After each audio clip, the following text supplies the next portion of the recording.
What's going on? We're back. In this video and in this free course, I'm going to break down exactly how I generated $360,000 for one of my old clients for my old email marketing agency. This is going to be hands down the most comprehensive educational resource for beginners that exists on YouTube, on the internet, that you can find anywhere, of exactly how to do service delivery for email marketing for either e-commerce or info products. The reason I'm doing this is because there is such a lack of information in the space given by people that actually run companies.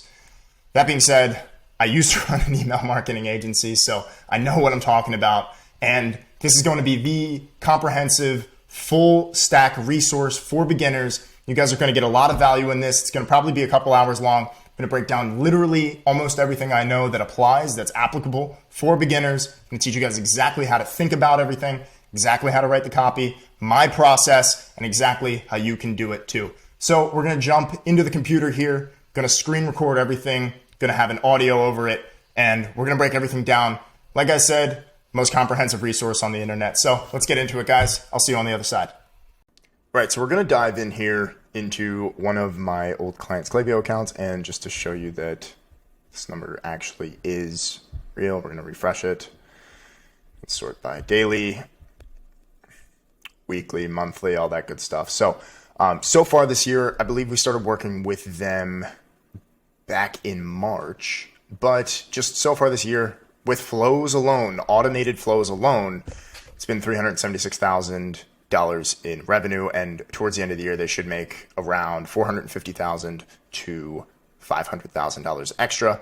Only took us 2-3 hours of work total to get everything set up, implemented with reviews and stuff like that. So that is really where, and you can see they did some campaign stuff here when they went in-house with their team. But you can see that just from a few flows alone, right, from a welcome series, abandoned cart, abandoned checkout, you can generate tons and tons of money literally on autopilot for customers that you work with. You can see like September 1st, it was 3.5K with just an abandoned cart email. And we're going to dive in. I'm going to show you the thought process and what all of these serve to do, the 5 basic flows that you need when you onboard a client, and we'll get into everything here. So that is kind of an overview, and this is the level of scale that you can get to when it comes to actually generating revenue and generating high ROI driven results for the clients that you take on. So when we talk about service delivery and the thought processes behind how we do this, it's actually really, really easy. And if all brand owners knew this, they would not only work with email marketing agencies more, but they would make tons and tons of literally free money from their current and potential customers. So we'll get into this here, and I'll see you guys on the other side on the document. So guys, welcome to the email marketing crash course for beginners. This is hopefully, like I said, going to be the most comprehensive beginner level course on actually how to deliver the service for email marketing, for e-commerce and info products that exists on the internet. I have a 15-page Google Doc here, and we're going to go through everything step by step. And any questions, please leave them in the comments or hit me up on Twitter. That being said, let's get into it. So when we're talking about email marketing, we have to differentiate first between flows and campaigns. Now, there's a little bit of a difference. A flow is an automation that's set up over the course of a time horizon that sends automated emails to your customers or prospects or clients or leads, whatever, and that does it automatically. Campaigns are created, and they are a one-time email that's sent out, and you can schedule those out for your clients as well. Now, for the basis of this video, we're going to talk about automations, because automations, truthfully, I personally think are the backbone of any online business when it comes to e-commerce or info, and we're going to talk about them here. So we realistically have 5 basic flows that you're going to want to implement when you actually go and take on a client. Now, there's a load more flows, but these are the basic 5 ones, and they are responsible for generating the majority of the revenue for the company when you do email marketing. And they're completely automated once they're set up, and they literally generate money forever for your client on autopilot for the rest of time, as long as they're in business. So they're a great way to kind of get your foot in the door if that's the service that you want to sell. And that's what I sold when I first started out.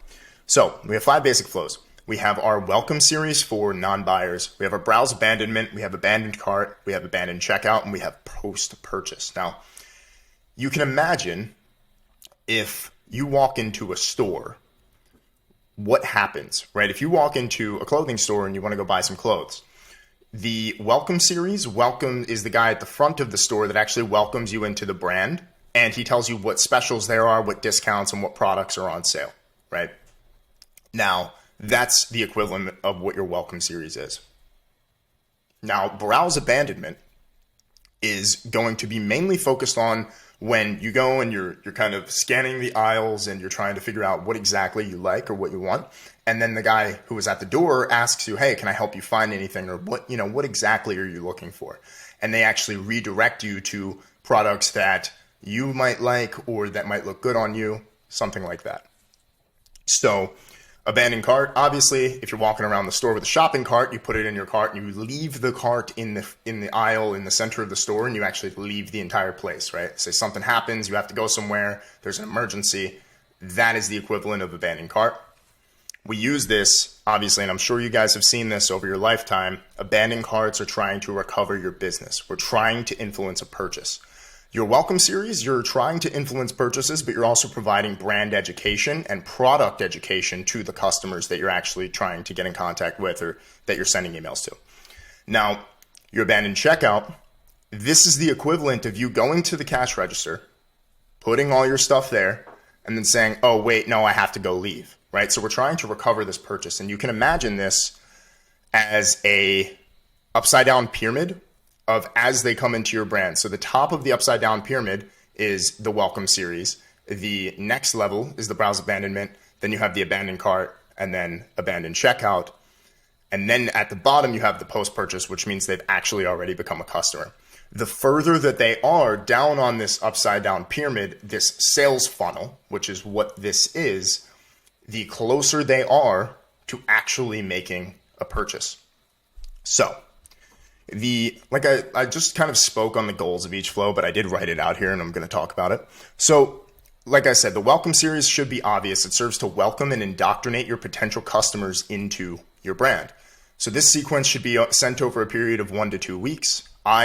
Usually when I was working with clients in the e-commerce space, I like to use a 4 to 5 email sequence. I usually call those 4 to 5 step.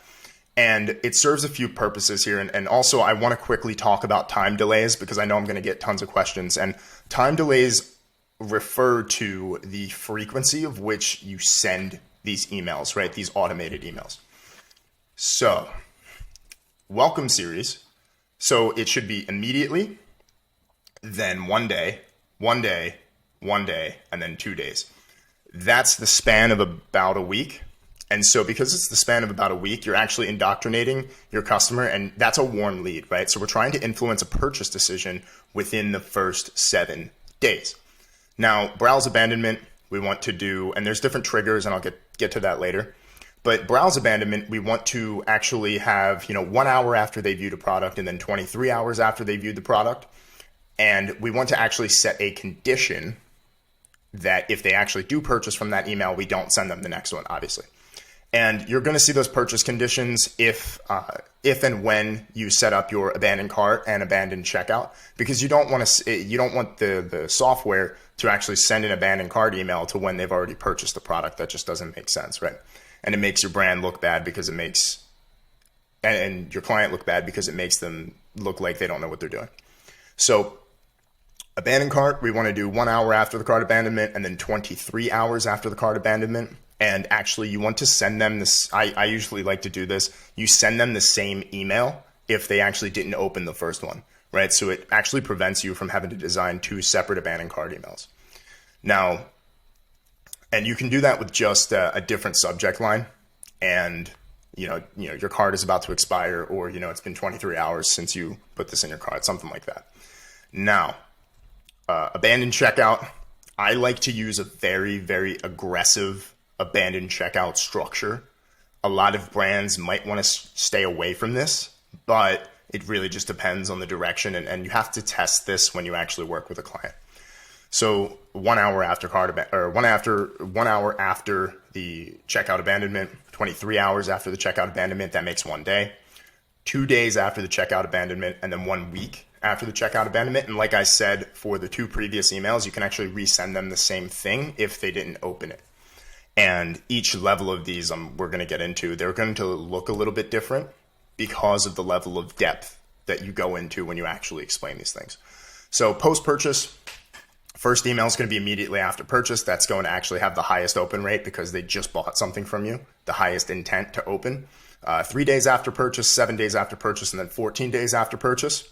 And if there are, because I used to work with companies in the luxury furniture industry, and a lot of the stuff was custom and had to actually be made by hand. So if there are shipping delays, you actually have to tell your customer that in the email, or they're going to be expecting something to come in 3 to 7 days, but it's actually going to take a month. So you want to be very, very clear, not only to prevent your client from getting chargebacks and disputes, but also just pre-framing and providing that education to exist for the customer to actually go through and read and see and make sure that they know that.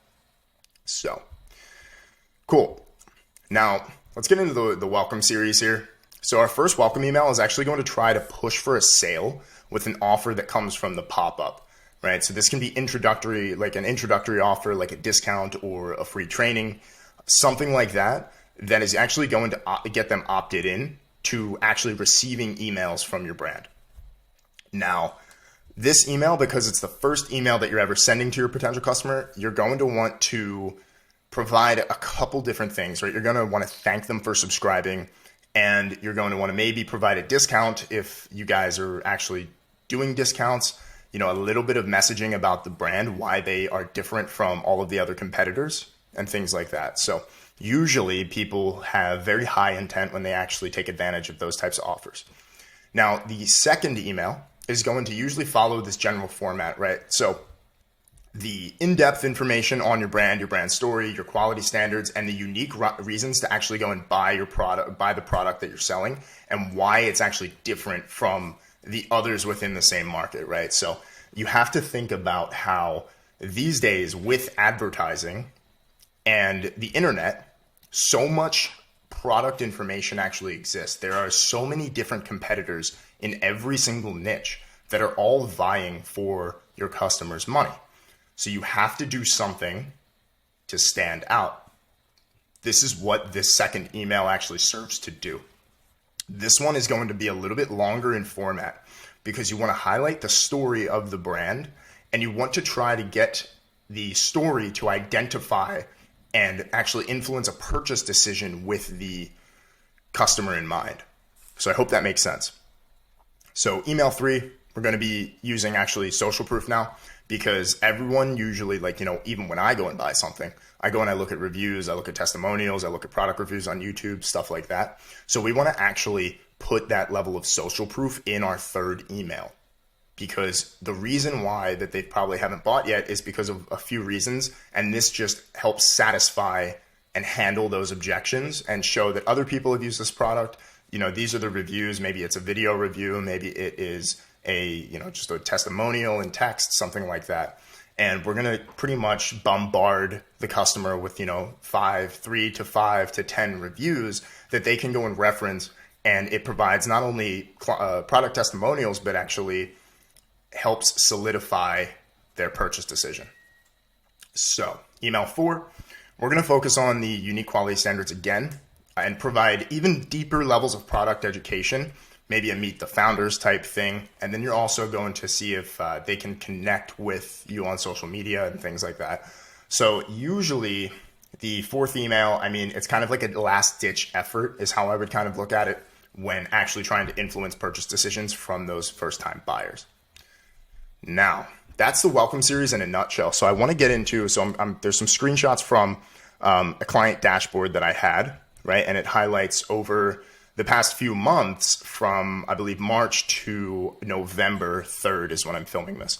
So this is just, just a screenshot of the 2 welcome series. And we're going to get into what the second one is here, where my mouse is. That's actually a back population flow. That's why you can see that during the first month. And then we let the other one run.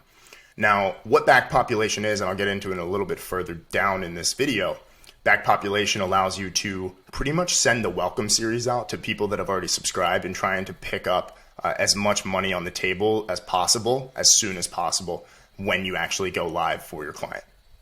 So, welcome series. So these are actually pretty standard in terms of what you can do. And remember, these are all automated, right? So this client with one email flow in the past 6 months, 7 months, whatever, did $105,000 in revenue, in sales, for literally $0, right? Besides what they paid us to set all these things up, they made $105,000. That's because they've handled the traffic. There's traffic coming to their website. We set up a pop-up for them. And then through this 4 to 5 step indoctrination sequence that provides the brand education, we go ahead and we sell to them, and it influences the purchase decision. So they made $100,000 from that. That is a shining example of what I think most agencies should be able to do with the welcome series, and it should look something like this. And obviously you see an increase here because of what they're doing in their advertising between, October and then this month for November. They're probably going to have a huge month because of things like Black Friday and things like that. So I know that was a lot. That's covering the time delays and the welcome series and just like the overview of the 5 flows. So let's go into actual browse abandonment, and this one's going to be really quick, but browse abandonment is incredibly effective, and I'm going to show you why. So our goal with the browse abandonment is to redirect the customer back to the product that they viewed, right? Like I said, just like the guy in the store coming up to you and asking, what you're looking for and things like that.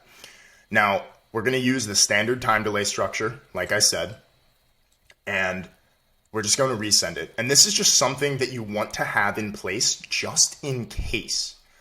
It's not necessary, it's not really required, but I think it does well when you have a lot of traffic or when you're working with a customer who wants that, because here's what it can do. And in the same time frame, this 2-step flow, literally sending the same email an hour after people go and take a look at the product, generated $22,000 for them, right? So it's a couple extra $1,000 in sales per month. Every single month, literally on autopilot. It's literally free money. And this is the whole idea behind actually doing email marketing and doing email marketing well. So that's the browse abandonment, right? Browse is literally just getting them back to the page. So abandoned carts. So like I said, abandoned carts, you want to increase sales with an extra touch on the customer. Now, these abandoned cart emails are used to, like I said, redirect the customer back to their cart to complete the purchase. It's best to use strategies that actually give them more information on the product to reinforce the purchase decision and actually make the sale. So here's what I mean by this, right?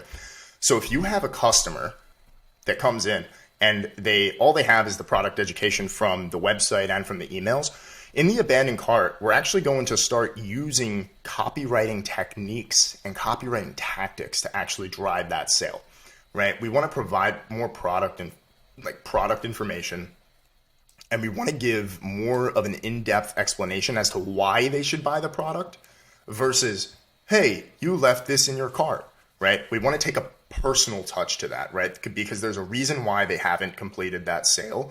And our goal is to drive them down that sales funnel and actually make your client money. Now, abandoned cart, this is what we can expect. So this single flow, which is I believe a 3-step email flow for this one client, did $95,000 in revenue. $95,000 in revenue, right? This isn't even getting to the abandoned checkout yet. Now, and I believe with this client, when they took their in-house team, they actually, they split tested, what we did versus what they already had. And even though it looks a little bit different, I believe they wanted to use what they previously had because they were comfortable with it, even though it was the same flow. So we'll get to that one next. But the abandoned cart really, really does well. And it's just another point in that sales funnel that you get them to. And you have to have this. It requires, actually, for most clients, if your client is on Shopify or WordPress, it requires them to implement a certain thing of a little snippet of code. You can do that manually for them, or you can have the Shopify or Klaviyo support work together to actually get that implemented for your client, because sometimes it doesn't work. Make sure you actually go and do that, because this flow is absolutely necessary. Now, abandoned checkout, right? This is like I said, they have 2 abandoned checkout flows set up, and they did some testing, and it looks like they wanted to continue with the one that they had previously. So I can't take all the credit for that. But that being said, they made tons of money from their abandoned checkout flows. And it literally looks like, last month in October, it was 24,000. Then you have, just shy of 13,000, just about 6,000, 8,000, 9,000, whatever that is. So I know that is probably about an extra $100,000 in revenue for this client over the course of the past few months. Now, you can extrapolate this down to, it's an extra $30,000 to $40,000 a month based on, where they're at. But because it's effectively free to send emails, it makes them money on autopilot, right? So they literally did, from what they paid us, about 100x return on their investment. So it was a very good deal for them. Cool. So let's get into site triggers really fast, and then we'll get into subject lines and some copywriting thought processes. So site triggers for abandonment, right? So you have the browse abandonment, cart, and checkout. Browse abandonment, you want to have it be viewed product, requires a custom code snippet on the actual product page. You can do this in Shopify, in the back end of Shopify on the code. And then abandoned cart requires a snippet of code right underneath that same spot where you would put your browse abandonment code. Abandoned checkout is actually already native to when you load up Klaviyo, and it should say, I think it's going to be marked as abandoned cart, but it's really abandoned checkout, because it really matters what the trigger is, not what the actual name of the flow is.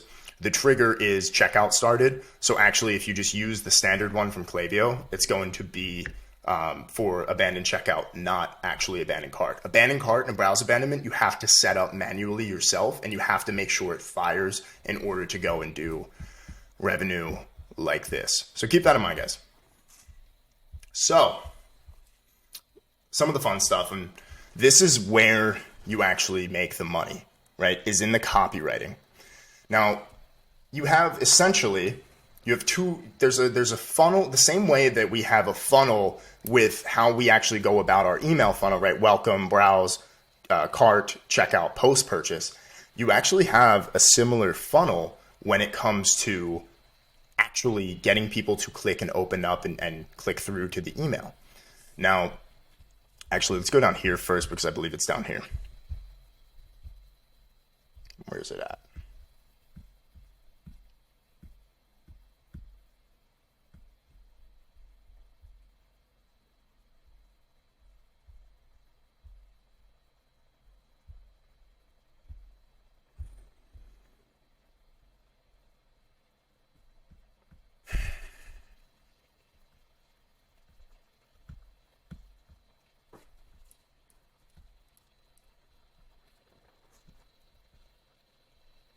Okay, cool. So it's right down here, right? So down here, we want to, and I'm going to put this in bold here for the video. So your subject line sells the open, right? So you have to get somebody to open the email before they can click on it, right? Obviously. So your subject line sells the open, and your subject line and preview text sell the open. The content and the offer inside of the email, what you actually write in the email, sells the click. And your website copy, design, and product information and your sales process back on the website actually sell the purchase, right? So what this serves to do is just influence buying decisions via psychology. And we're going to get into the psychology of actually how we do this in a second here. But there are 2 types of subject lines that I always use. Here they are. So you have value-driven subject lines, and you have obscurity, or what's this subject lines. So you can see here, so these are actually from my own personal email list. Now, this one is why you don't seem to succeed in business and how to fix it, right? That sells the open, because the email content inside is going to follow why you don't seem to succeed in business, and then it's going to give you value on how and on actually how to fix it. Now, the obscurity is usually a different route to go, but it achieves the same purpose. The only goal for the subject line is to actually go and get people to open the email. That's it. So why you don't succeed in business, right? That's value, right? Or how to do XYZ, or free gift, free training, free whatever. Obscurity is I got locked up in Stockholm, and then I tell the story of how I was working when I was in Stockholm, Sweden, and what I learned in the lessons within that, right?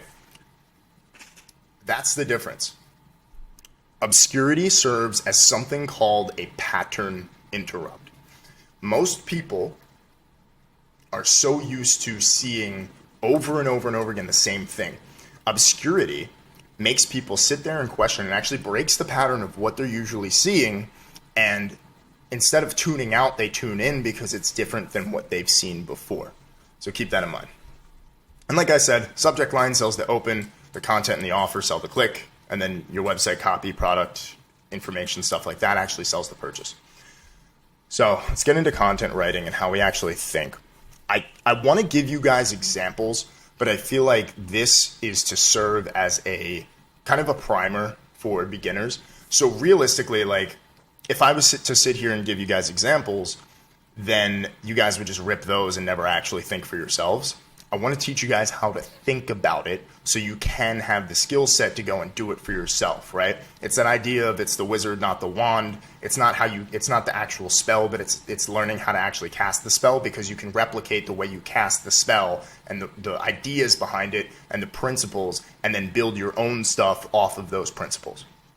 So, how to think about content ideation. So we have to think about a couple questions here.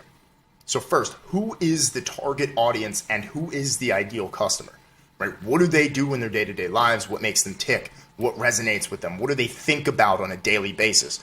What are their burning desires? Who do they want to become? Why do they want to become that? And what are their goals? What are their aspirations? What are they trying to achieve in life? And what does this product do for them? People, I'll say this again, people are naturally selfish. People want everything they possibly can get, whether it's free, whether it's low cost. People want a deal. You have to understand the psychology of the buyer before you go and sell the product. This is incredibly, incredibly important. And it's what I see, probably the number one mistake that I see when people are trying to write copy. You have to do it, not only do this, but you have to do it and integrate it with the brand voice. We're going to talk about this. You have to think about how, like this question of how does your product or service actually help this person get there, right? And it helps them get there in two ways. Now, I'm going to skip ahead really quickly here because this is important. It helps them get there because of something called imaginative identification, or an ego attack. Now, you can think about it this way. So brands like Louis Vuitton and brands like Proactive are completely different. Proactive is a skincare brand, and Louis Vuitton is obviously Louis Vuitton. So when you're thinking about this, the way that Louis Vuitton sells their product is it's a product of status, versus something that's based on skincare, right? Like Proactive is going to actually sell you based on an insecurity of that you have pimples and you need this product in order to get rid of them so that you can look better. Essentially, they are both achieving the same thing, but they are sold in completely different ways, right? Louis Vuitton sells status, it makes you look better, it makes you feel rich, it makes you feel good, versus the way that Proactive would sell a skincare product, right? That being said, there are two different types of personalities, right? There is the personality that, and we'll go back up here to right here. Inside of everyone, there's two parts of their personality, right? There's who they actually are right now in the present moment, and then who they want to become, right? Who do they wish they want to become? The best product pitches and the best copywriters and the best products in general, they speak, and the way that they're written and the way that they're pitched, they speak to both at the same time, right? Weight loss pills speak to the person that is in horrible shape right now, but wants to be fit, right? They do this through wishful identification and aspiration, but they also rub the salt in the wound of the problem that they're trying to solve, because people are more motivated than pain than pleasure, and you have to rub salt in the wound sometimes to actually go and get the person to take action, right? You have to do all this, and this is why they make tons of money with email marketing, and why, you can see results like, 100 grand or whatever, like on one email flow, is because you have to speak to the market like that, but you also have to integrate it with the brand voice. So the way that you do this, right? So brand voice, if you do what I just stated and what I just told you, so you have to do it in alignment with the brand voice. And where you get the brand voice from is actually from the founder and the marketing manager and the owners of the company, right? What is their vision? And you have to understand their motivations of what they're trying to achieve. And you have to kind of perpetuate that over and over again, but also do these tactical things. So keep that in mind. Like sometimes you might have to be fun, you might have to be corny, you might have to be playful. And like if your client is like a furniture brand that maybe that mainly sells to families, you can't write like degenerate level copy about like, you can't, like, if you don't buy this table, then your family is going to get broken up. You can't do stuff like that. You can't, right? So and on the flip side, like if your client sells to like affluent single people or is like a luxury brand, you can't degrade the brand image with the way that you write. Like you have to speak the brand's language in the way that the buyer is not only used to hearing from that brand or used to being pitched, but also in the way that they're used to being sold to. So keep that in mind. So I know that was a lot, got a little bit more. So we're going to talk about like the difference between stories, like a story selling structure versus a value selling structure, right? Like up here, one is a story and then one is a value driven structure. So story selling is, I call it the act of telling a story to your customer and audience. It's actually backed up with informational claims and lessons found within your story that reinforces and influences the purchase decision. It either reinforces your brand identity or credibility, or it directly enforces the purchase decision, right? You can tell a story, you see this all the time. You can tell a story of how the skincare stuff cured your acne, right? And the lessons that you learned and how you were insecure and yada, whatever, right? That directly influences a purchase decision because it's a relatable thing. It's relatable because that is part of the human experience that you're actually relating to and hitting on, and then it actually goes and influences the purchase decision. And then value is like how I cleared my acne in 3 simple steps. And then it's step 1, step 2, step 3, and it's actually product information about your brand or about the thing that you're selling. And it directly pushes them to your product with more value and like a how-to versus actually telling a story. And both, you like literally you're just trying to achieve the same result, but you go about them in different ways. The psychology is a little bit different. So I already spoke about imaginative identification. Now, quickly, we're going to talk about positioning your offers. This is something one of my friends does so well. And what he actually does is, you would think that like doing a discount, like get 20% off, that's the right way to sell a discount, right? You see that all the time. Actually, there's better ways to position your offer, and there's better ways to sell that discount. So you can use techniques, and I actually use these for my own products a lot of the time, so we'll pay for X dollars off amount, right? Like we'll pay for $100 of your order, or we'll pay for 30% of your order. That is a different way of offering a discount because of the frame. It's not, hey, here's a discount code, and it actually makes your discounts become a little bit more tasteful because you're positioning it as the company taking the credibility and taking the responsibility and saying, hey, we want you to try our product so bad that we'll pay for it, right? Versus we want you to pay 20, we want to take your money, but it'll be 20% off.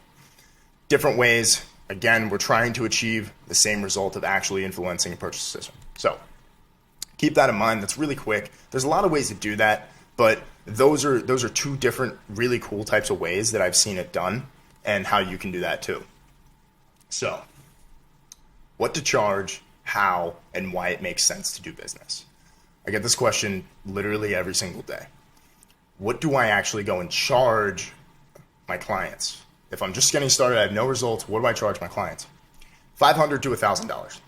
So what this allows you to do is it allows you to actually sit and focus on generating high-level results, high ROI results for them, and actually getting your first case studies that you can use in sales meetings and pitches to where when you actually want to charge, a $4,000 to $5,000 retainer, you can, because you've gotten results, obviously, like I've showed you that I've gotten with my actual clients. And you want to continually gradually increase your pricing structure and add things in like revenue share and higher cost retainers based on the size of your client's company and your workload that you're going to have to do, right? That being said, also, if you can generate tons and tons of money for them, they are going to be more than willing to pay you that on a month-to-month basis or a one-time basis. So your first two clients are really like you're getting your foot in the door when it comes to actually going and delivering results and actually making people money and actually starting your business. You don't want to sit there and try to charge exorbitant amounts, because what you actually really want to do is under promise and over deliver. If you say, hey, it's going to be $1,000 and you go and you make them 50 grand, they are going to love you. They're going to love you. But if you charge them 5 grand and you end up making them 6, they're going to be like, hey, like, we're not really getting a crazy return on our investment here. I don't think we should continue this. So under promise, over deliver all the time. Every single time you do something, every time you make an offer, you always want to under promise and then over deliver, because it changes the frame and it makes your clients absolutely love you. So I got some questions about email for ecom versus email for info products. They're really one and the same. You want to use a value-driven / story-driven structure most of the time. But email for ecom relies on design-heavy emails, and info products and courses, like that whole marketplace, usually generally like revolves around just plain text stuff with a couple pictures here and there. I think e-commerce is the best for people getting started, and then info products actually genuinely require a lot of copywriting, high-level copywriting and understanding and nuance. So it depends on which route you want to go. You can try both, and actually you can try using plain text for e-commerce emails, or you can try high-level design for info products and stuff like that. But realistically, like, the only difference is, I think personally, from what I've seen and what I've done with my own stuff, the only difference is with info products, we're just sending a lot more emails versus e-commerce, where you have a sale here and you're trying to not devalue the brand, whereas info products are trying to get in as much business as possible when it's hot, right? You see a lot of guys in the course market do that. They'll get discounts on products like 3 days later. It's kind of crazy, but it works. So let's talk about back population really quickly. And this is how you make your clients absolutely love you. So most of the time, if you work with a brand, they're going to have a list already. And what you're going to do is actually, after you implement all these flows, you're going to actually duplicate your welcome flow, right? Because your new welcome flow is for only for new customers that come in. Now, if you're only sending these emails to the new customers, what happens to the old customers, right? They're kind of lost into the ether. We're never marketing to them, especially in the automation side of things. I mean, campaigns, you can go ahead and do that. But realistically, like, we have to figure out a way, like, how do day one, like, my business philosophy is, how can we be profitable on day one? Day one, if you implement your flows for your client, hey, we're live, we're ready to go. And then you tell them what we're going to do is we're actually going to rebrand the welcome series, and we're going to shoot it over to all of the current people on the list and try to see if we can get an uptick in revenue and try to make some money for you guys. So what you want to do is you change the messaging in your welcome series to account for the fact that they are already subscribers of the brand, right? So I would use something, and I like this one. It's welcome to the new face of XYZ company, right? Whatever your client is. And you talk about how you've updated the brand image, which direction you're going in, and you just change the messaging very subtly, and it usually does really, really well because it spins that new angle to old customers, right? And it's really like a blast and a sequence that really talks about the client's brand image has been upgraded pretty much. And it allows you to not only do that, but it allows you to re-educate your customers if they haven't been marketed to, which they probably haven't if you're starting to work with them with email marketing. So keep that in mind. So how you want to do that is you want to go to your clone, your welcome series. You're going to click clone in Klaviyo, and then you're going to click manage flow at the top. From there, you want to back populate the recipients from the time the button is clicked, not when they've joined. And this pretty much puts all the subscribers on a campaign email blast kind of sequence where they're going to receive the cloned welcome series, and it's only going to send out once. So new leads opting into the new list from the pop-up are actually never, like, they're not going to receive that messaging. It's just for old customers. I use it. It's made, thousands of dollars for old clients of mine. It works. So do that. And if you have a, if you have a client on the first day and you make them a couple $1,000s, they're going to love you. So keep that in mind. Cool. So let's talk about the differentiation between plain text versus high-level design, right? So for e-commerce, you're going to mainly want to go the route of high-level design just because it helps integrate customers with the brand and makes your clients look really, really good. So at the end of the day, like post-purchase emails, they should be more personalized and they should be plain text. I always use plain text because it feels personal. And you can actually use a mixture for most e-commerce clients when you use high-level design with a mixture of the plain text for the post-purchase and thank you and upselling them and things like that and asking for social proof or follows on Instagram or testimonials, things like that. So now let's get into some miscellaneous information, right? You're going to hear a lot of people in the space talk about above the fold, below the fold. Pretty much above the fold means what do they see before they scroll down? All of the pertinent information that they see, you're going to want to put above the fold, and then you can have, more products and separate things like call to actions and more buttons underneath the fold, pretty much as they scroll, just asking them for, shop now or browse now or whatever it may be. Keep that in mind. So client onboarding, let's make this really quick here. I get a lot of questions on this. So make sure your onboarding process is super straightforward. The worst possible thing that you can do is be discombobulated and disorganized when you actually go and onboard your clients. So you want to have your client send over any relevant image or photo or video content that they would like to use in their new marketing materials that you're creating for them. So once that's done, make sure you're added as an administrator and you've taken their API key in Klaviyo and you've added them to your Klaviyo partner portal. And this allows you to receive a very small commission based on the monthly spend of your clients that you manage. Just a good way of increasing a little bit of revenue. You're not going to really make that much money with that, but it's very, very, very cool to have some extra money coming in after the relationship is over if you do like a one-time automation deal or something like that. So keep that in mind. So client communication, you want to really stay up to date with your clients, figure out where they want to go, what their next steps are, and how you can help them. Check in as often as possible to make sure that they're happy with the results and make sure that they know that they can contact you with any questions, problems, concerns that they have. It's incredibly important because sometimes things are going to go wrong and you're going to have bad news. Something I learned in one of Chris Voss's books called Never Split the Difference is that you always want to lead with the bad news, because when you're transparent and you provide that full transparency, they're going to not only like you and respect you more, but you want to also outline the next steps, like, hey, this didn't really work out like we wanted it to, so here I thought of some next steps that we want to move to do in order to get these results for you. So you want to let them know as soon as possible that there's bad news. Like I said, you never want to lie to your clients about your previous results or what you expect for them. You always want to be very conservative in your assumptions. Every client's going to be different, and some clients do better than others. Just like some businesses do better than others. Depending on the current market conditions and the scenarios, this isn't something like theoretical economics, and we can't really assume things like ceteris paribus, which means all things remain equal or unchanged due to the nature of how the macro and micro economies operate. Keep that in mind, guys. Very important.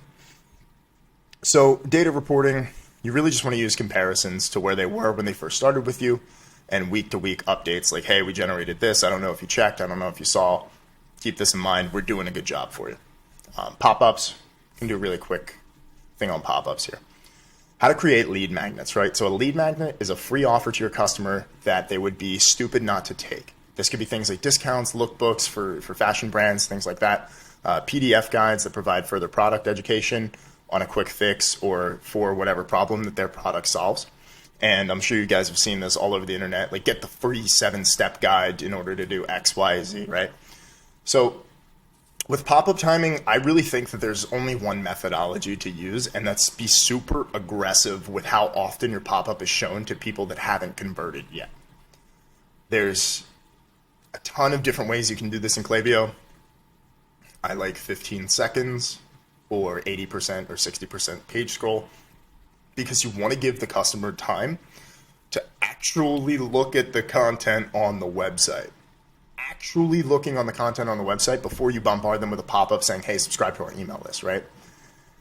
That's like putting the cart before the horse, not the horse before the cart. So really, you want to optimize this based on your client's current like data analytics via like Google. And on Google Analytics, if they have that installed, they'll probably see, what's the average, or in Shopify or something like that, they'll see the average time spent on the page. So then you kind of optimize, the pop-up to show 3/4 of the way through. So if the average time spent on the page is 10 seconds, 8 seconds, stuff like that. So keep that in mind.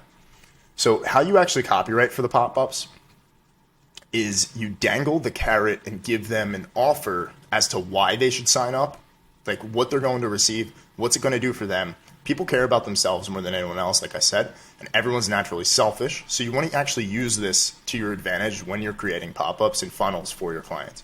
The pop-up gets them into the welcome series, to the browse abandonment, to the abandoned cart, to the abandoned checkout, to the purchase, to the post-purchase. Now, a lot of people are doing email plus text marketing. Most of the time for your pop-ups, you want to implement an SMS Capture form. This just allows you to kind of start early if they ever want to go down the route of doing text marketing to their customers as well for like abandoned carts, abandoned checkouts, post-purchase, stuff like that. And it's really just dependent on the company or brand that you're working with. And it can also be upsold to your clients as another strategy that's used compared to just standard email marketing methods and methodologies.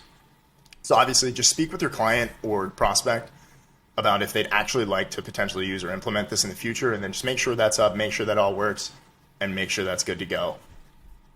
Just so you know, if you do have a 2-step process, after they put their email or their first name in, it's still going to send them that email, the welcome email, but it's also going to say, hey, do you want to also add your number, right, for whatever offer, whatever product discounts or something like that. You can also highly incentivize customers to put their phone number in with something like a giant discount or a buy one, get two free, something along the lines of that nature. So talk about design basics here. So software to use and where to really find designers. So software's Figma. That's really going to be the one that you're going to want to use. It's the easiest free software that exists to learn and use as a design tool. And there's tons of education on YouTube that exists to show you guys how to use this design tool. Essentially, what you or your designer is going to do is you're going to create the email in Figma, and then you're going to break it down into slices. All of these slices are going to be parts of the email that you just drag into the content block on your design software. If it's Klaviyo, you just drag them on, and you make sure, very, very important, that you make sure that the links go to where the links need to go. And you're going to want to double and triple check your work. Make sure everything looks good when you actually send the email out.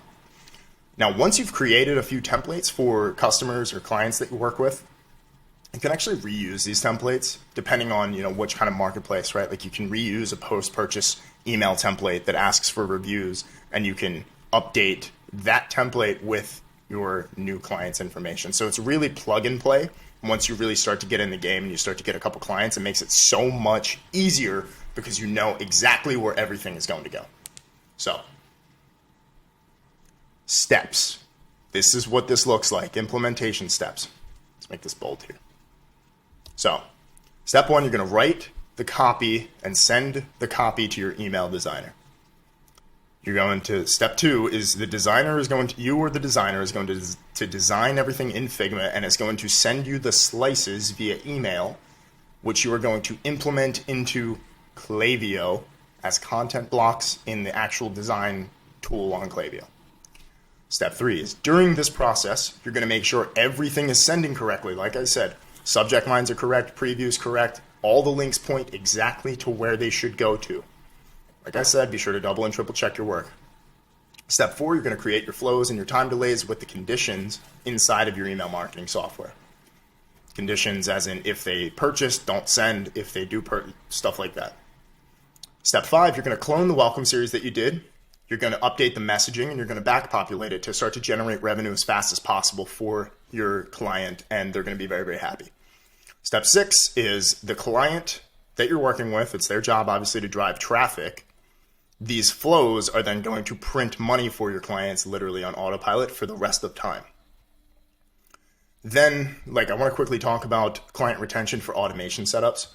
So you can offer campaigns and a monthly retainer, stuff like that after I always recommend after you produce solid results for your clients as a way to kind of just get them in the door and extend the olive branch and start to get paid for your service, so you can obviously learn how to do this.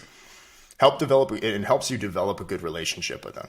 I always used to let clients know that I'm in the business helping them make money, and we're not like big agencies who are trying to burn as many clients as possible and not really are results driven. Like most of them do that. They're very, very non-results driven, very brand driven, and they actually don't focus on putting money and adding money to the client's bottom line. So I'm going to quickly go through something called ACH authorization, which is actually how you guarantee you get paid. When you get a client, you always want to get a card on file. You want to charge them $1, you want to charge them a penny, just get the card on file. Within your contract that you actually send over, you have something called ACH authorization that you can use. If you're in the UK, I think it's called BACS.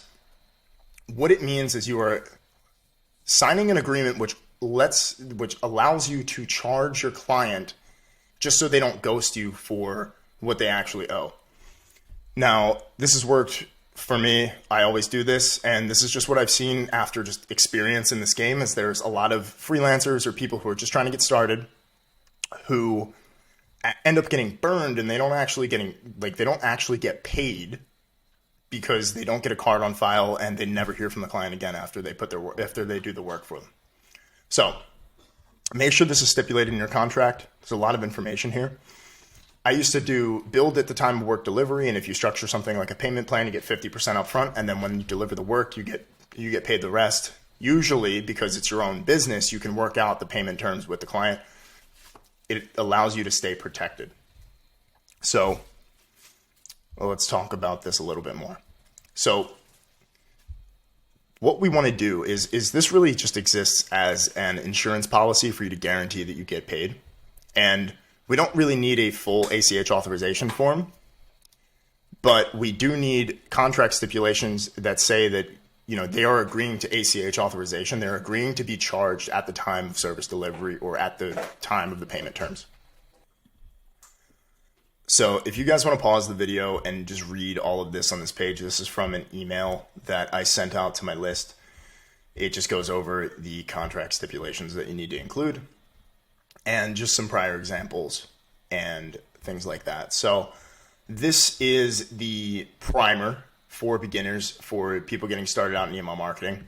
That being said, what I'm going to do is I'm going to add a example of how I would go about writing emails for a brand. I had some of the guys inside of my community ask me to just go about my thought processes. So I'm going to add that to the back end of this video. I hope this helped. I hope you guys get a lot of value in it, and I'll talk to you guys soon. Yo guys, what's going on? I'm gonna make this quick video. So I got challenged to do a quick email for this company called Grenade. I guess you guys have it over there in the UK. Looks like it's protein. It's a health fitness brand. So I'm gonna go through my process exactly how I would do just something off the top. So welcome 2, welcome 3, welcome 4, and then let's say AC1, AC2, browse, and then so I'm going to do this in real time, and I'm going to show you guys how brain dead easy it is to write copy for a company, and especially a brand like this. So realistically, so you want to follow the structure. So like this would be a usual like welcome series, right? So you have welcome 1, and then even if like we wanted to do a pop-up, right? On the pop-up, I would literally put, hey, get down, or I would write fire in the hole, right? Then that would be the header for the pop-up. Then or fire in the hole, or fire, one of those, right? So you have variant 1, and then you have variant 2. Welcome 1. So what we need is just some body text and some subject lines. So let's say they don't want to do discounts, right? So no discount brand. So we want to figure out exactly kind of which direction we're going to go. So let's say I need protein bars, no pop-up, no discount brand, right? high quality, right? So this is kind of what direction that we're going to go, right? So award-winning protein bars and drinks. So I already automatically know when we're talking about social proof. Okay. Award-winning bars and drinks. We're going to cover this. We can talk. So let's start pulling up some tabs here. Apologize if my computer's a little slow. Okay. Catalog. So all we're going to do, so this is the information gathering process, right? Usually you're going to get all this information of what direction your client wants to go in.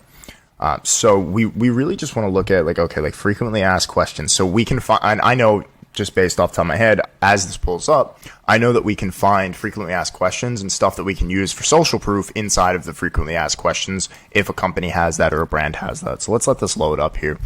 And as we do that, let's think about,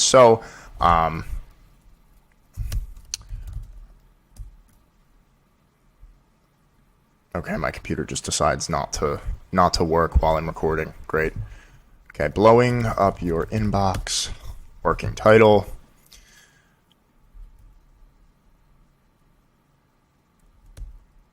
So this is going to be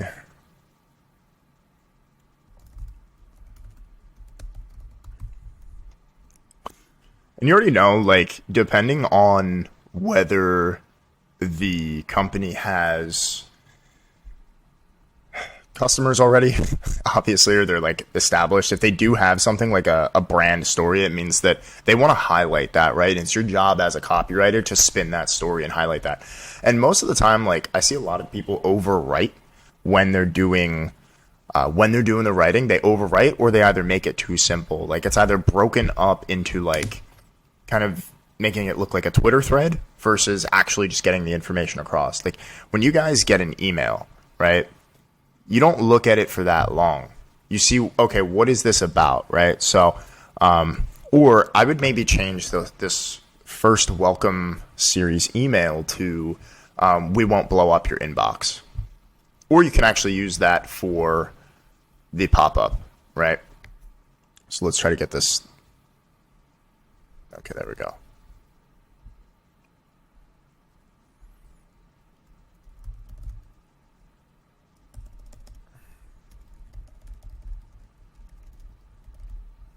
Or actually, maybe blowing up your inbox. Okay, great. So, okay, the story. Let's write the story email first because I'm looking at it here. And we'll try to do this in under like 10 minutes. And the reason I just kind of got a new Google document here. So the browse is always going to be the same. Like, the browse is it's very simple. It's like, hey, come back, or did you see anything that interests you? So it's like, hey, come back, or did you see anything that interests you? This is the structure of that email, right? And then it's literally just HQ, like a high quality image if you guys are doing design. And then header text like above, and then we'll get you pointed in the right direction, something like that, like for this brand, like let's think, like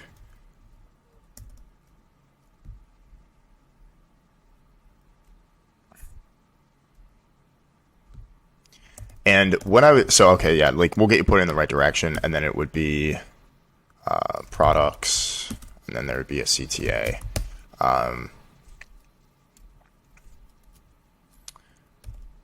Right, so this would just be like, what would I put? Probably shop now, or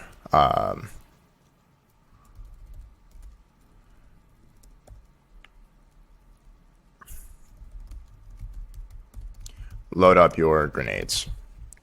Right, so I would take a war theme because it's called Grenade, and their thing is literally have tanks and stuff, right? So like I would base this around, and like I've played a lot of Call of Duty, and my father was in the military, so obviously I know like a few things about all of this stuff. So maybe I would use like front towards enemy, and the reason I would use front towards enemy is because that's what is on the back of a claymore, and I would use probably Claymore, and then I would talk about this would be feedback. You want to actually ask for feedback, show more social proof, and then meet the founder. So really, inside of Welcome 4, you really want to break down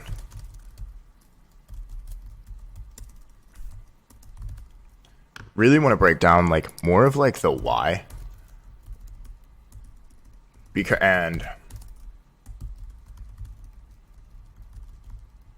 because it's at the end of the sequence in a standard like 4-step welcome series. Usually some brands have more, some have more, some have less, depending on what the company actually wants to do. Inside of the Welcome 4, you really want to break down the why and tie and you want to tie it back in with emails 1 and 2. So we're going to do a quick, cool. So let's use fire in the hole as our subject line. I would open that because I wouldn't know what. So there's two ways. Like, so there's always remember, like, there's a few ways you can write subject lines. So 2 ways. And the 2 ways that you write subject lines for emails and try to get people to open is value or obscurity. And if you have the value that leads to the click, right? Because people want to find out exactly what's inside. Or if you have the obscurity,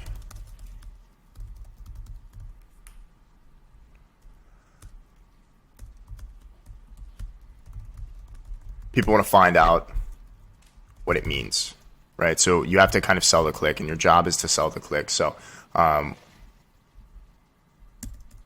so I'm going to use "Hey, get down" as the header text here, and then for the subheader text, we're going to use "We won't blow up your inbox." Don't worry, we won't blow up your inbox. Don't worry, we won't blow up your inbox. And then we'll use for the actual offer within, like, why the offer. And remember, this is the why.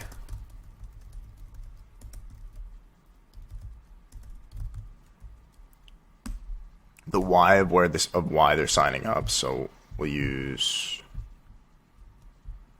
right? We'll go in here, and then all we need to do is just create a why. So let's say if they didn't want to run a discount, I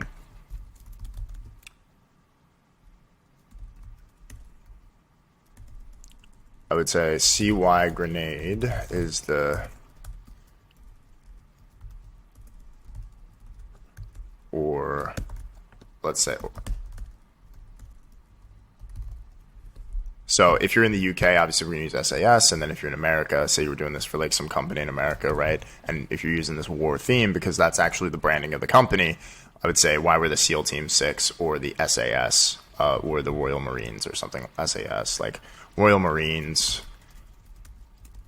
And so we have to think about right here, what actually is the goal, right? So if the goal is to generate imagination, right? So if our goal here is to write and generate imagination and tie the brand in with the identity, right, of the actual thing that we're trying to sell, or the actual product or the service, now we've compared the protein bar here to the actual, so to something tangible, right? Okay, you could think, oh, it's just a fucking protein bar, but when you think about it, it's like, okay, like we can use imagination to say, okay, to compare it, right? And the only reason things are the way they are, and the reason why people place value on them, is because of how relative they are to other things. So what we're trying to do here is create relativity.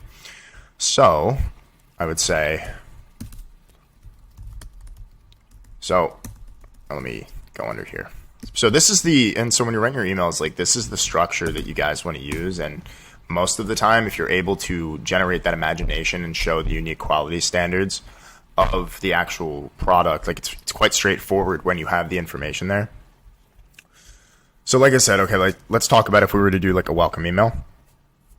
I would always base it off something that I've written before and a template of something that I've written before, and usually I have that. But we're just going off the top here.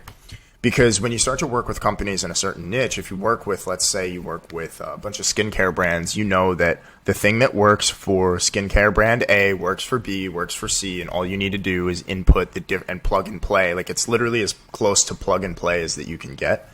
So keep that in mind. Like it's just the same spin, just with a little bit of a different imagination, right?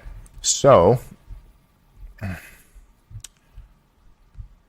let's see. Okay, so founded in 2010 by Alan and Julia. Iconic weight loss product will become the brand within sports nutrition. So effective, explosive. All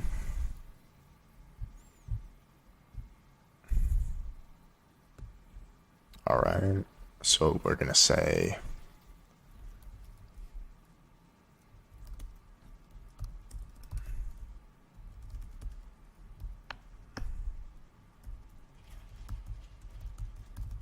So this would be my header text. Explosive nutrition in a perfect tiny package. Obviously, I'm not going to like bold it and do all that stuff. And then so that would be my header. And this would be the hero image. And if you guys don't know what a hero image is, it's the background with the product, picture of product. And then that would be above picture of the product. And then it would be, we would thank them, thanks. Or thanks for becoming a warrior is what I would say, because we're trying to identify thanks for becoming a warrior, because you don't want to call people soldiers. Okay, so their body power. And actually would have some ideas, because this looks like it could be a recurring product. I would try to sell, and what I would do if I had to write copy around a post-purchase, I would say calling in reinforcements. Or do you need reinforcements, right? So like a post-purchase right here, let's scroll down really quickly. What I would do like in a post-purchase for the subject line, and like this is just like creating an imagination and tying that imagination in with the brand. So like post-purchase 2, which would be, usually you just have the post-purchase one and say, thank you for your order, like whatever you want to say. And then I would say, I would probably step it out maybe 5 to 7 days based on how many of the actual products that the person is getting. I would say, do you need reinforcements? And then how I would write it is, it's been 7 days since you purchased your grenade supplements, and we wanted to know if you needed to call in for reinforcements. This is just off the top of my head, but this is kind of my process of when I've had to do this. And usually like this video is probably going to be anywhere from like 25 to 30 minutes long, but you can do this in a half hour for every single client that you do. And so between the sales call and actually writing the copy and the copy review process with the client, every single client, minus the time it takes for design and implementation of doing all this and putting the slices and the pictures into your actual email software, should really only take 2 hours. So when you look at things like, okay, how long is this whole process versus like, I'm sitting here for 10 hours writing copy shouldn't take that long, because the brand should help you. Like, just off this, I've never heard of this brand before in my life, but now we already have a structure. We know how we're going to sell it. We have our pop-up, we have our strategy, and we know how, and we're starting to make comparisons, right? So now a grenade, right? What does a grenade do? It explodes. Explosive nutrition in a perfect tiny package. And then this would be on the hero. So then we would say, thank you for becoming a warrior, right? Thank you for becoming a warrior. Right. And then what I would do is I would tie it back into the pop-up. So like we said, and so you want to start to give, and then you want to, so this is going to be our header.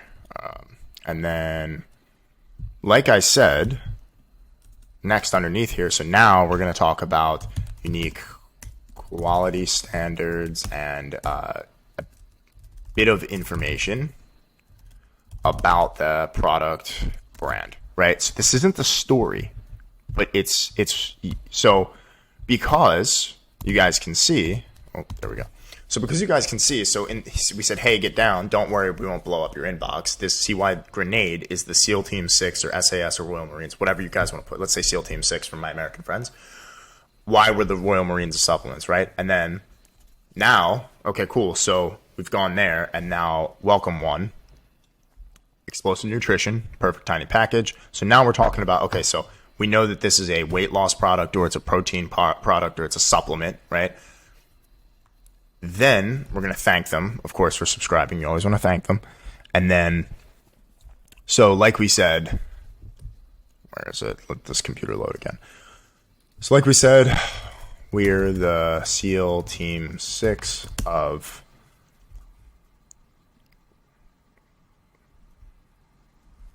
special, or you could say special forces. So like we said, we're the special forces of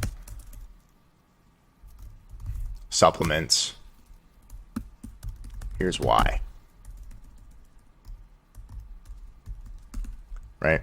Here's why. So now we're not even thinking about the story. So now we just want to figure out, okay, high protein bars and performance grade. Okay, what is actually the unique quality standards of the product? And usually you want to ask this when you're onboarding your client. You know, what are your unique quality standards, right? So let's see. Okay.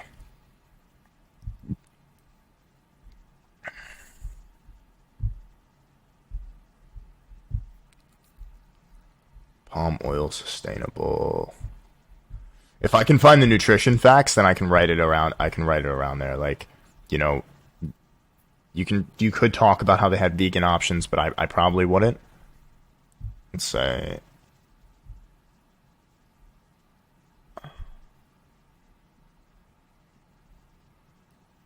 just everything is just lagging. I love it.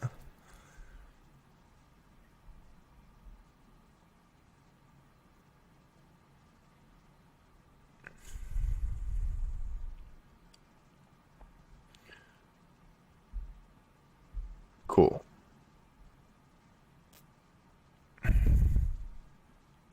So they say, and I actually would challenge them here on this copy.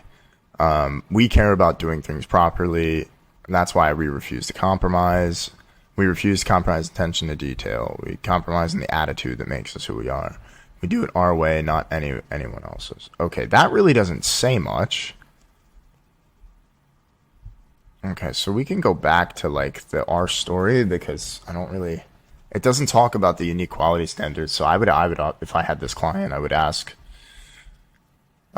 why, but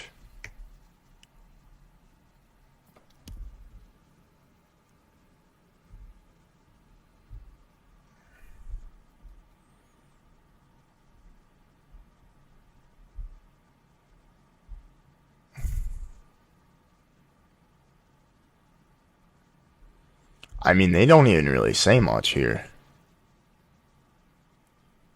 I mean,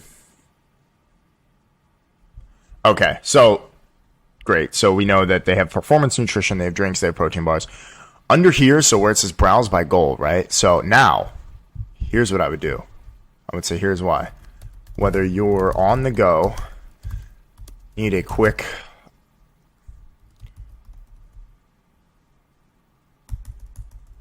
boost of energy, workout, recovery, or are trying to lose weight, we've got you.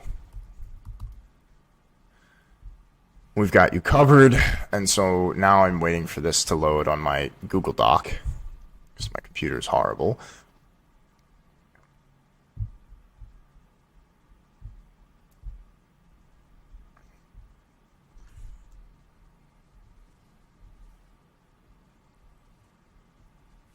See if this actually types. right, so I have all the information I need.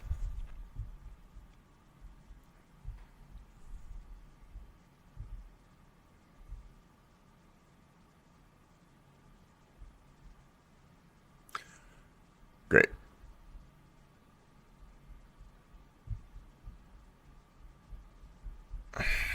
Cool. So whether you're on the go, need a quick boost of energy, recovering from your workout, or trying to lose weight, we've got you covered, right? So what I would say with we've got you covered with supporting fire. Again, we're using a military theme here.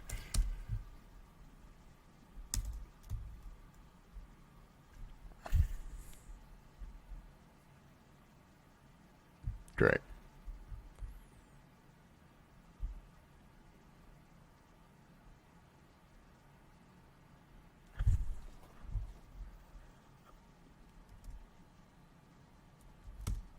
So that would be my body text. Then, from what I learned on the first page, oh my God. So much like the special forces, we refuse to compromise. We refuse to compromise.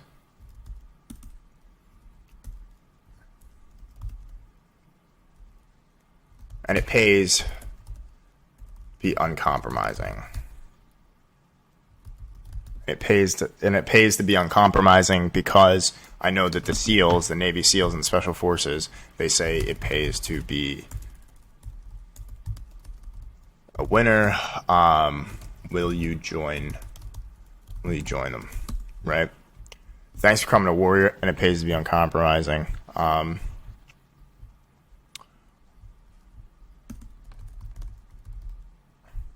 The best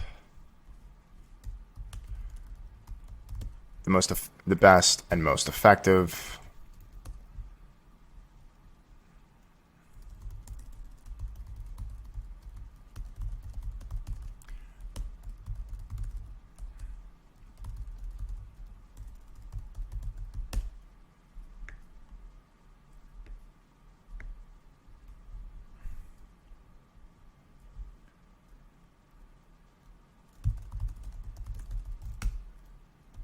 They do whatever it takes to win. Then we could say, and it pays to be a winner. And it pays to be a winner. So, this is just an idea, right? It's because I'm trying to go with this theme. And it pays to be uncompromised. We refuse to compromise on quality. We refuse to compromise on ingredients. And we refuse to compromise on anything but the best.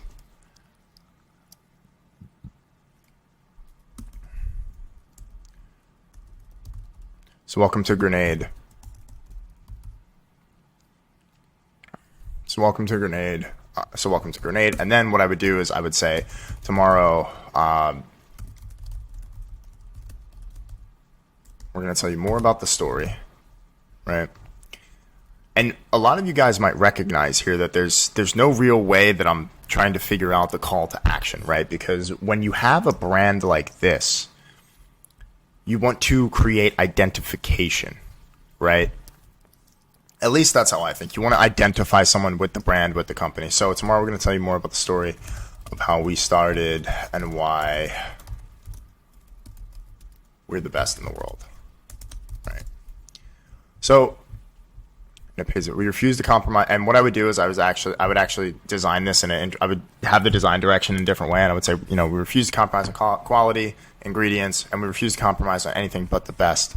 And then actually we can use try the best. And then this would be our CTA.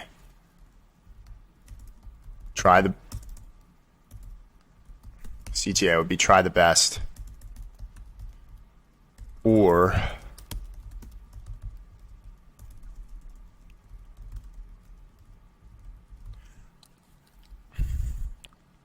I would say try the best or refuse to compromise. Right? And so what we've done, and the idea of this, and this is, again, just off the top, this should take, anywhere from 30 minutes. This was all brand research. Usually you'll get this from the company. So like we said, we are the special for, and this would be the CTA.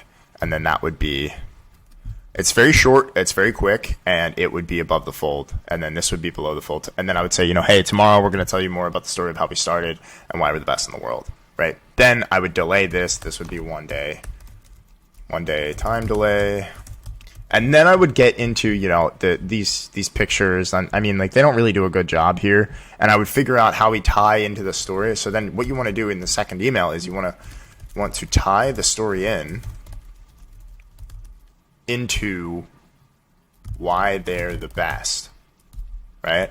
And then this one, welcome 3, would be just social proof and testimonials, awards, etc. And then welcome 4 would be more about the founders. This is kind of just like a pick-me-up. It's like a last-ditch effort, kind of like a Hail Mary to try to get them to buy. And like I said, I'd probably do like a picture of a Claymore and then ask for feedback. More social proof, meet the founders. And then like you just kind of want to tie this back into the story, right? Like why the founders, really like I try to make them identify with the brand. I'm not going to go into abandoned checkout, abandoned cart, because those are really like honestly straightforward. But I would go with a theme of like, with the abandoned carts, I would say like something like probably dumb that you guys would think, but I would use like maybe a fun theme of like, the enemy's coming. I would probably say the British are coming. Right, if I'm an American company or something like that, I'd say like the British are coming, and then like however I could do it on brand, and then break this down to like make it on brand, right? Like if you're like or whoever, right? Try not to offend anybody, of course, but I would probably do something like that, or the enemy is at the gates, are you going to be ready? And then I would do, I don't know, just like something like range of like are you ready?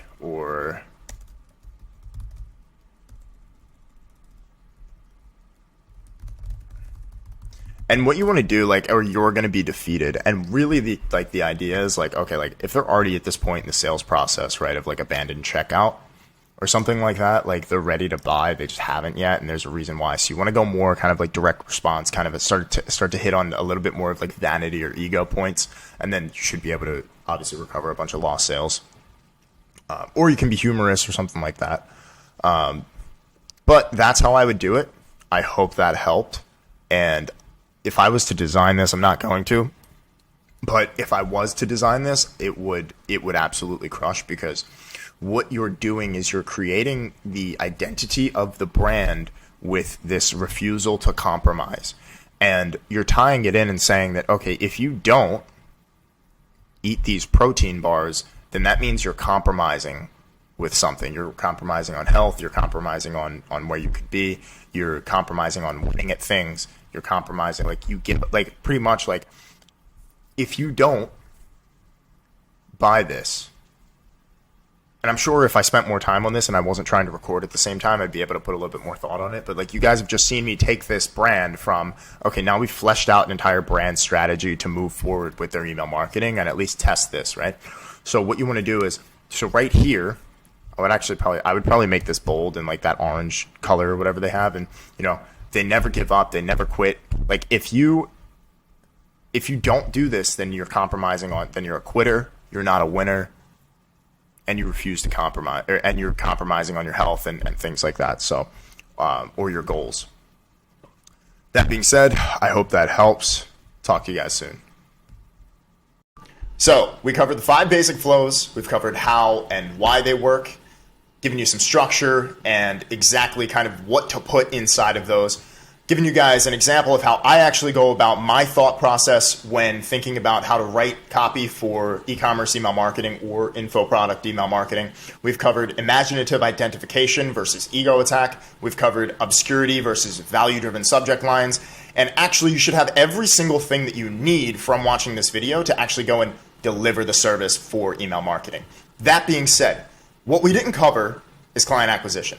If you want to learn how to do client acquisition in depth and as efficiently as possible, check out my education company, Cashflow Syndicate. Link is in the description.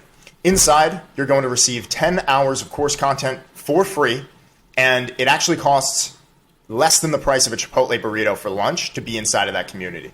That being said, we provide a world-class education on sales, copywriting, marketing, business strategy, and actually how to start and run and manage a service-based business that you can run from anywhere in the world. That being said, there is going to be a more advanced version of this video course only available to members inside Cashflow Syndicate. So get inside if you're not already. Link is in the description, like I said. If you got a lot of value out of this video, feel free to hit the like button, comment, subscribe, and make sure the notification bell is on or whatever they do on YouTube here. That being said, my name's David, and I'll see you in the next one. Talk to you soon.